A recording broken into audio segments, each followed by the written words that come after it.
yaa afaan oromoo wannin sidhaammadhu yoonan du'ee dabree takkana yaadadhu.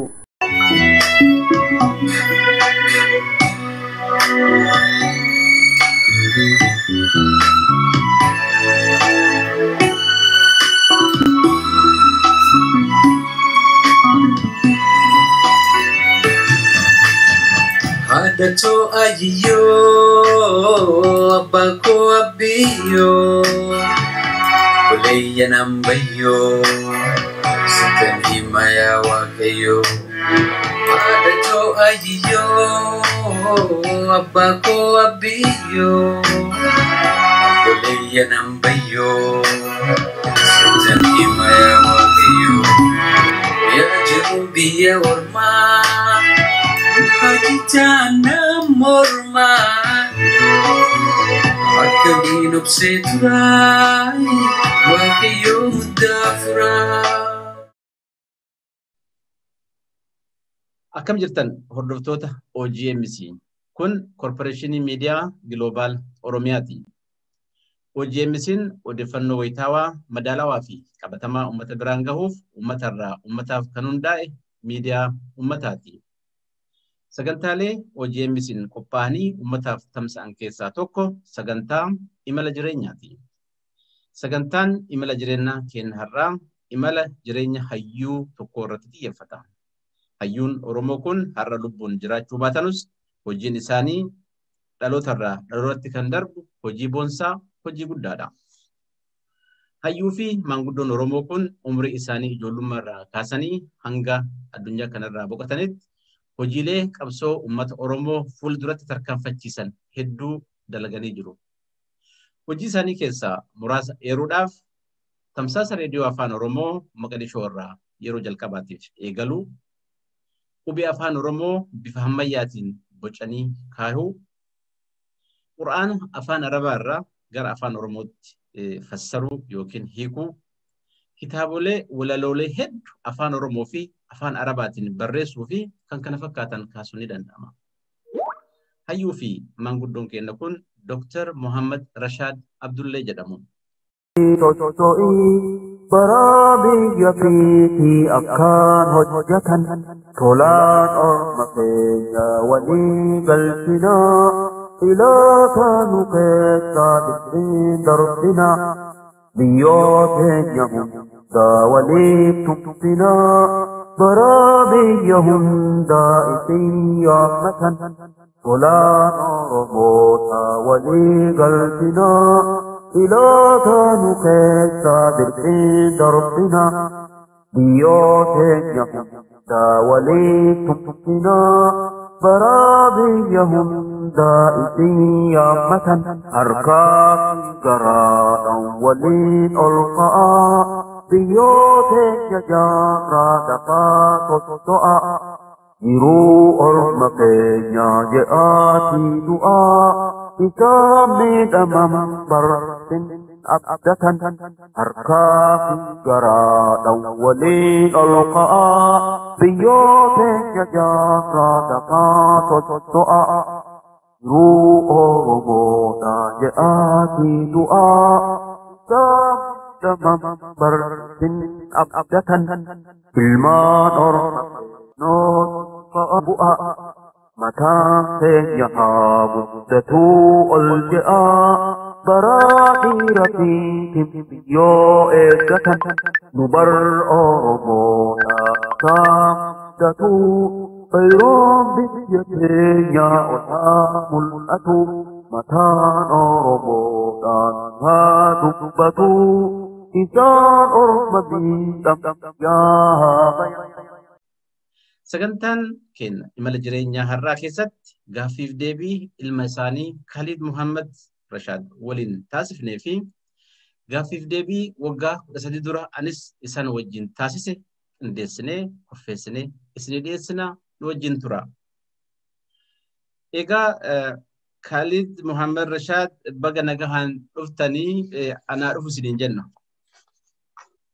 Baganaga Nuaidan Galatoma, Kerrahan and Wakanatani, Galatoma.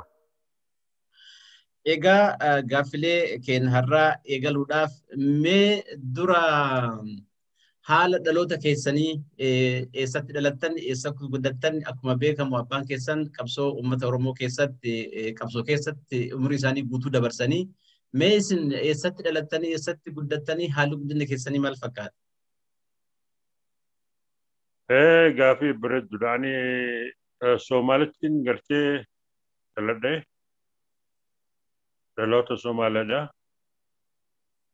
Guddina hanga ammata gartee umriin kiyya 19tti Soomaaliin ture. Somaaliirraa karaa Ijiptiin deeme ammata osoo an ammata 19 jiru summa Masriin deeme Ijiptiidha. Achitti waa'ee qaraatii fi kana qara'u ture. San booda magaalaa Makkattiin deebi'ee magaalaa Makkarraa asittiin dhufe amma. Hayyee gaariidha. Mee sagantaan keenya har'aa akkuma jalqaba irratti ibsuuf yaalletti kan irratti xiyyeeffatu seenaa hayyuu Oromoo Dr. Muhammad Rashaad Abdullee abbaa keessanii irratti xiyyeeffata. Imala jireenya isaanii waliin ilaalaa deemna. Mee abbaa keessan akkamitti ibsitan? Eessatti dhalatanii haalli isaan ittiin guddatan haalli isaan biyya alaa bahan kana mee akkamitti ibsitu abbaa keessan? والله دكتور محمد رشاد عبد الله عباسي أني جرى ربي ناخنه دكتور محمد رشاد عبد الله أبا أمة ورمو سيقوتتي قرتي إني جل قبر هنگ تكرر وقو أبا إسر وان برنوت قرتي أمنتي في خنا ببرسه anga inni ifbeeku gartee gaabsan inni ifbeekee ama abbaa isaa faqaada kanne akka gartee kutaa biraa deemu hedduu jiraachirratti barate Sheekh Muhammad Jaldii fi Sheekh hedduu jira walli warra fadisiidha. San booda karaa dawa deeme karaa gartee Sheekh Abubakar Saboloti irratti xiqqoo qara'ee jira. Sheekota kabiraatu hedduu jira. Gartee san booda inni abbatti deebi'ee ani nin deemaa jedhe. Abba ayyama kan akka gartee alatti deemuu baratu. Manni inni yaada isaati kaduraati yani inni itti yaadu ture. Ijoolleen kararra dhaabdu tana kararra xiqqeessu tana gide inni qaraatii deemu ni arrabsanii gartee qottuu fi kan jaanii ni arrabsuu turan. Inni wanni yaadu ture akkamitti ijoollee karaa teessu tana akkamittiin kararraa meeysaa yaadu ture. Yaadni isaa achirraa jalqabamee akkamitti ijoollee tana kararraa akka gartee nama biraatti nun arrabsine akkamitti kararraa meeysinaa juu ture. San booda inni isaa fi Sheekh Ismaa'eel jira. Sheekh Ismaa'eel ilma adaadaa isaatii gartee karaa Jibuutii deemanii Jibuutiirraa kuni ammata 949 inni biyya irraa bahu Jibuutii karaa Jibuutiirraa. San booda isaa fi Sheekh Ismaa'eel jaanii rabbi rahmata godhamu akrame karaa Yaman deemanii Yaman irraa karaa Suudii seenanii Suuditti inni ammata 50 gartee 1950tti Suudii seenanii Sheekh Ismaa'eel rabbi jalataa qadadisu inni Suuditti hafe abbaa kiyya karaa gartee Dimishqii deeme karaa Suuriyaa fi karaa gartee Shaamii kana deeme achitti masjida gartee Suuriyaa Dimishqii amma Seeriyaa jaan achitti qara'u ture barsiisuuf waan nama barsiisaa ni barataa fi nama barsiisaa. Fiqhi Shaafi'ii fi kitaaban adda adda inni abbarraa barate sheekota isarraa barate nama fayyada. 1955tti Suuriirraa ka'ee karaa Falastiinii gartee karaa wanni seenee Masrii seenee Kaayiroo inni sogguu seenuu kitaa gartee waan inni ragaa barnoota kanan qabu sertifikeetii kanan qabu gaafa inni Yuunivarsiitii Al-Azhar seenu ati ragaa barnoota kanan qabdu akkamitti seentaa Jaansan Yuunivarsiitii. Inni sekondarii seenee sekondariitti deebisanii kutaa 12tti deebisanii akkanatti ragaa fudhatee kan booda Yuunivarsiitii Al-Azhar gaggalee seenee achirraa kulliyyaa Usuluddin jaan kana baratee ammata afurii kuni 1955 irraa jalqabame gaafa inni Masrii seenu. Kan booda inni akka gartee Yuunivarsiitii fitee karaa gartee 1962tti fitee karaa Soomaalitti erganii wanni Soomaalitti ergame inni namni dura dursoo gartee afaan Oromoo kana namni dura dursoo gartee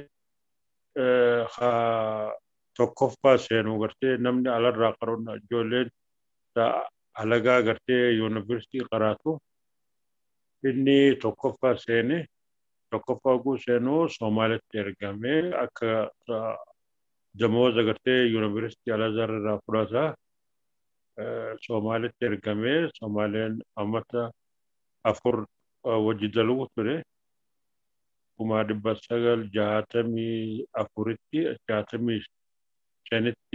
1964tti dhiisee gartee hojjeta gartee Yuunivarsiitii Al-Azhar dhiisee hojjeta Soomaalitti daame san booda inni 1965tti waan inni gartee yaadu ture akkamitti ijoollee kana karaa meessina achirraa jalqabame amma waan inni yaadu ture. Gaariidha ka seenaan isaanii guddaadha ka haasahamee dhufume eega Moqodishoo geettanimee kanaan dura waggaa 13 dura waggaa intervii isaan godhus oggunatti himanii Yuunivarsiitii Al-Azhar irraa gara Moqodishoo ogguu deeman warri Somaaleedhaa yeroo san bilisa bahee qubee laatinii kanaan afaan isaanii yogguu barreessan arganii afaan Oromoo kanaaf qubee kana kaa'uudhaaf akka kaka'umsi horatan dubbatu. Mee kanarraa maal nutti himtani waa'ee qubee afaan Oromoo kaa'u taasisee waa'ee reediyoo illee naasofna. Eegasiin biyya Somaalee dhaqee asitti deebi'uun gaafa san nuuf hin malu maaliif nama izinni mangistiitiin malee ala bahe hoggaa deebi'ee ni hidhanii ni godhanii waa hedduu miidhaa guddaatu irra gaya. Kanaaf jecha mangistiin Somaalee bilisummaa argannaan mootummaa argannaan akkasitti paaspoortii isaanii fudhannee biyya Somaalee dhaqee achirraa kitaaban afaan Somaalee afaan Oromootiin ammallee harfii Oromoo tana kaa'ee raadiyoo Moqdishoodhaa afaan Oromoo kana seensisee akkasitti uummata kiyyaaf karaa bane jechuu karaa barnootaa. Inni jalqabarraa gartee yoo jalqabatti deebine gaafa inni Kaayiroo jiru gaafa inni Masrii jiru bakka jira bakka barnoota ijoollee barnoota itti dhufan gartee akka community fi akka bakka takka walitti dhufanii amma akka Itiyoophiyatti community tokko qabanii akka biyya adda addaa gartee ni qabanii ogguu inni kutaa gartee Itiyoophiyaa seenu maqaa Oromummaa kan inni dhabee akkamitti afaan keessan in katabamuu ni dubbatama wanni jee achirraa gartee ni aaree gartee ni naafee akkamitti afaan keenyatti qubeen qabuu fi akka kanni itti mataa isaa seenee gartee yaadni inni duraan qabu fi qubee tana arrabsamuu gartee akkamitti isin qubeen qabdanii ni haasoytan gartee hinaafee ati maal isiniin jaa ni gubate Tambooda inni gaafa mas Somaalitti ergame Somaaleen qubee baafatte gaafa san biiroo gartee aadaa turizimii Somaaliyaa keessa dalagu ture akaadimiyaa jaanii biiroon aadaa turizimii Somaaleen keessa dalagu ture gaafa inni qubee sana Somaaleen baafatte inni ni gammadee oguu qubeen tuni amma fi Oromoo fi Somaaleen tokkuma wal dhabiinsa isaan amma harfi عين يوجعن آدم جان سومالين عين علي جان علي اتشي ده أرمون آدم جتي إنسان علي جان قرتي خبراتي حرفي طاخني إنسان حاء جاني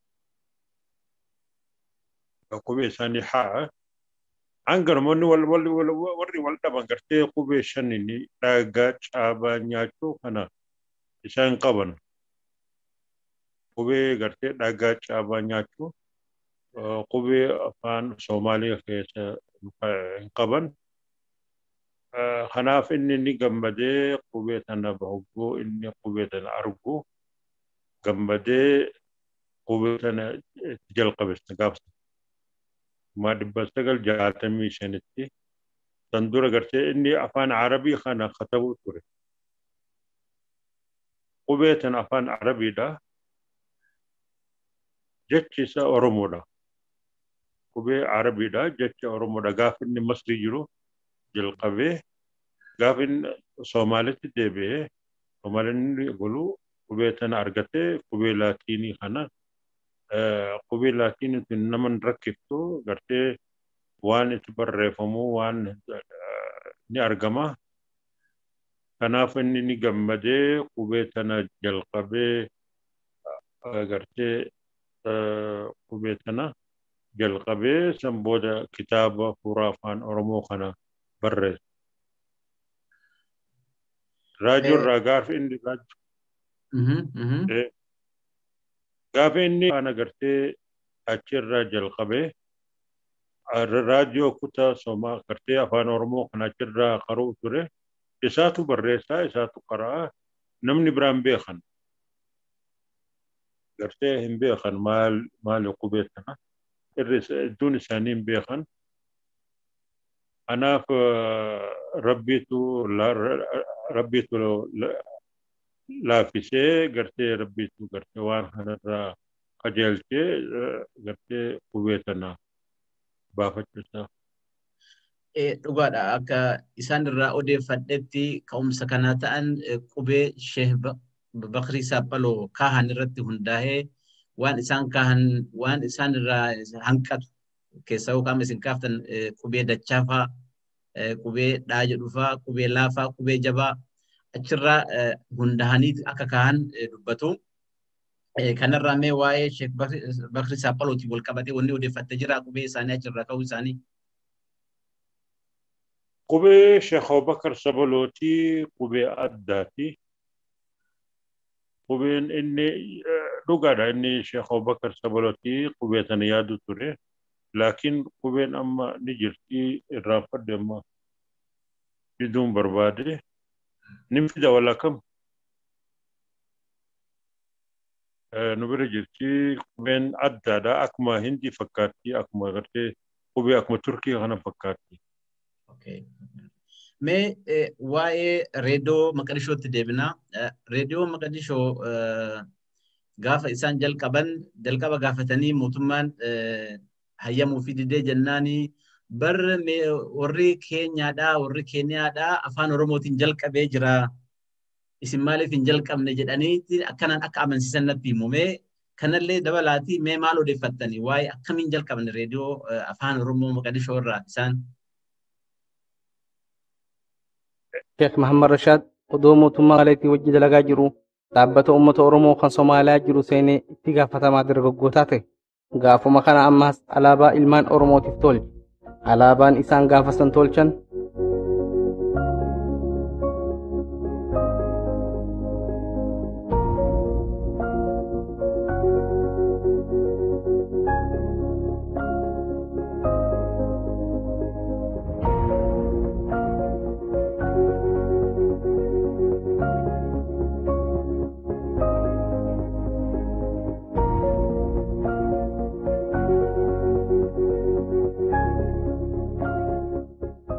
warri footoo gubbaa jiru maqaan isaanii Hassan Ibrahim yookiin Elamoo Qilxuu, Muftii Muhammad Salah, Sheekh Muhammad Rashaad, Profeesar Ismaa'il Abdullaahi Luungoo, Hussein Bunee, Sheekh Hussein Sooraa.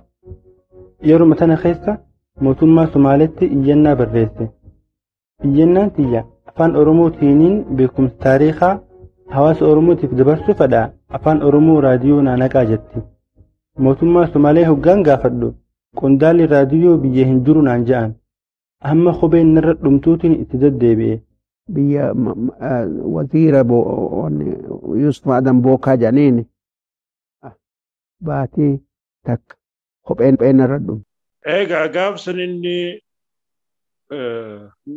namoonni amma gartee karaa Booranaa kana Orma kan ja'an duraan Orma ja'anii raadiyoo tokko jira Orma sagalee Ormaati ja'anii achirraa inni wanni ummata gartee mangistii Somaaleen itti hime nuti mangistiin wanni jette wanni nuti yoo sagalee ummata Oromoo kana karaa Itoophiyaatti dabarsine Itoophiyaan gartee nu komanatti gartee Itoophiyaan nu dhiisu Somaaleen akkana jetti Itoophiyaan gartee nun dhiiftu akkami goonaa yoo sagaleen raadiyoo kana achirraa bannee raadiyoo Oromiyaa hajaan kana lakki Itoophiyaan homaa isin hin gootu karaa keenyatti erginaa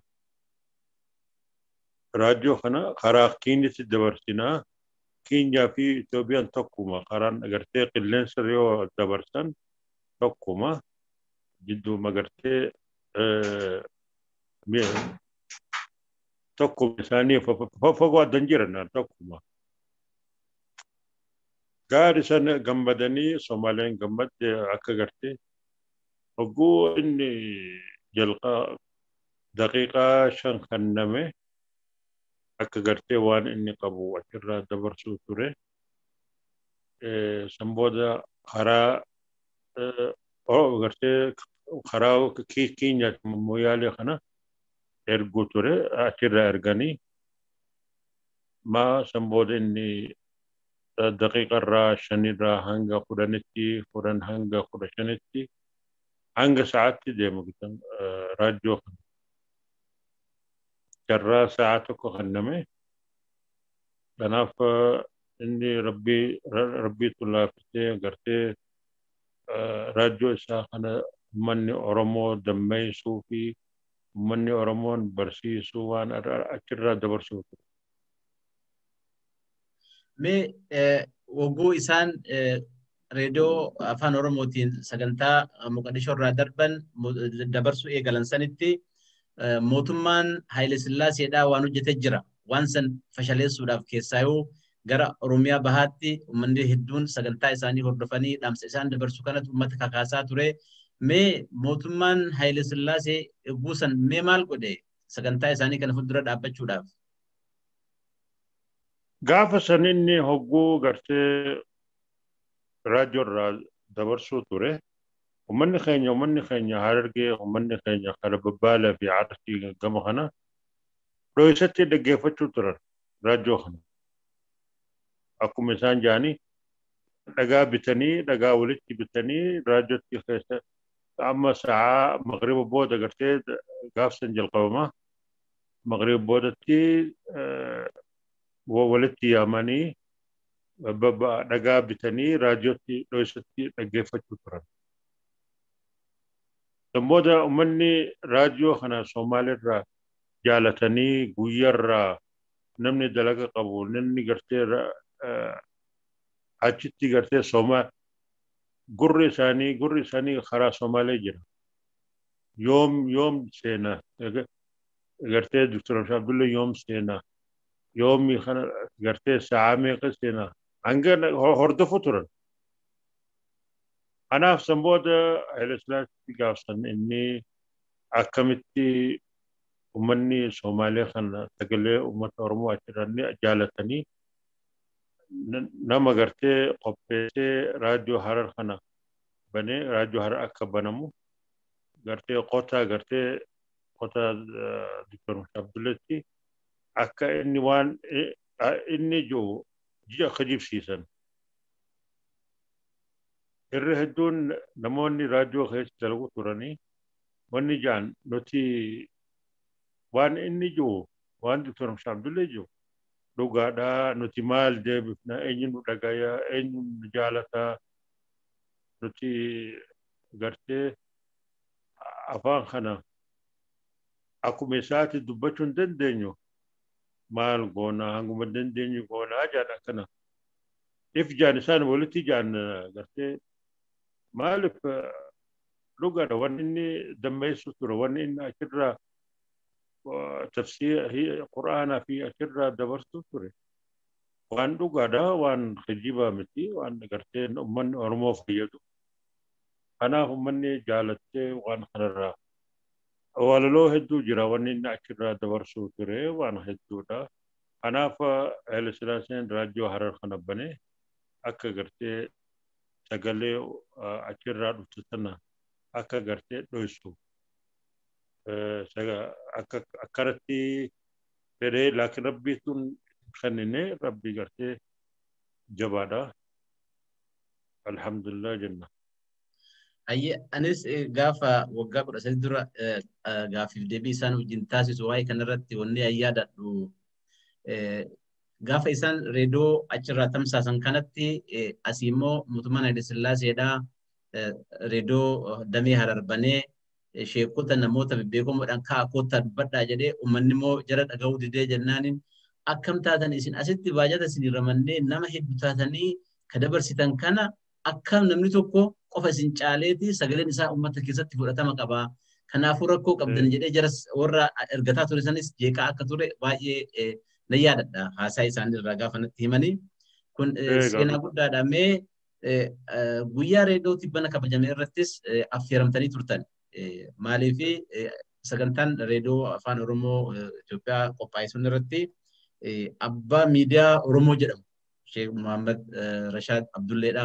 Maaliifi gaafa sagaleen uummata Oromoo manni Oromoo sagalee hin qabnetti sagalee bilisaa ta'anii biyya alagaa irraa jireenya baqaa keessatti sagantaalee uummata keenya dammaqsan ka'amma miidiyaaleen hedduun as baanee hojjetaa jiran kana isaan waggaa hedduu dura kophaa isaanii as fullaasanii hojjetaa turanii.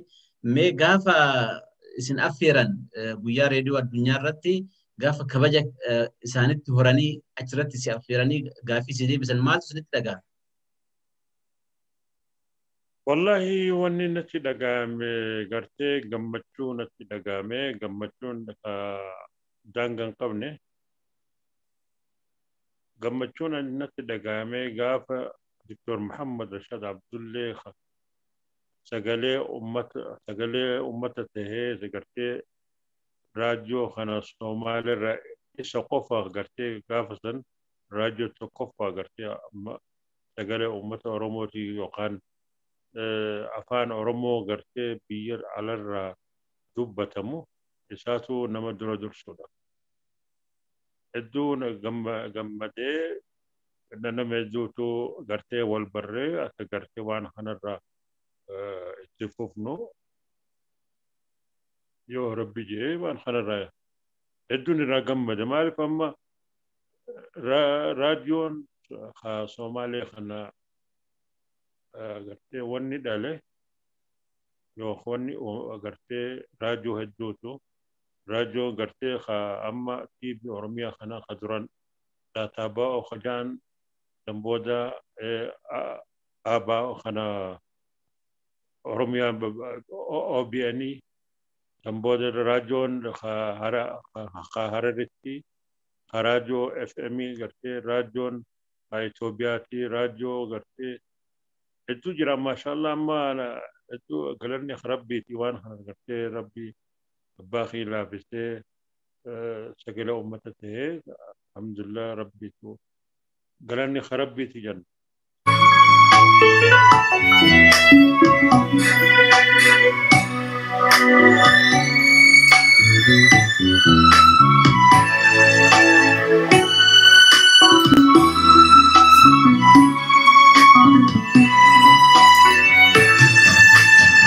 Hadato ayiyo, abako abiyo, kuleya nambayo, sitan himaya wakayo. Hadato ayiyo, abako abiyo, kuleya nambayo, sitan himaya wakayo. Ya jerubiya warma. Hajitana morma Akadinop seturai yaa afaan oromoo wannin sidhaan madhu yoonan du'ee dabreet akkana yaadadhu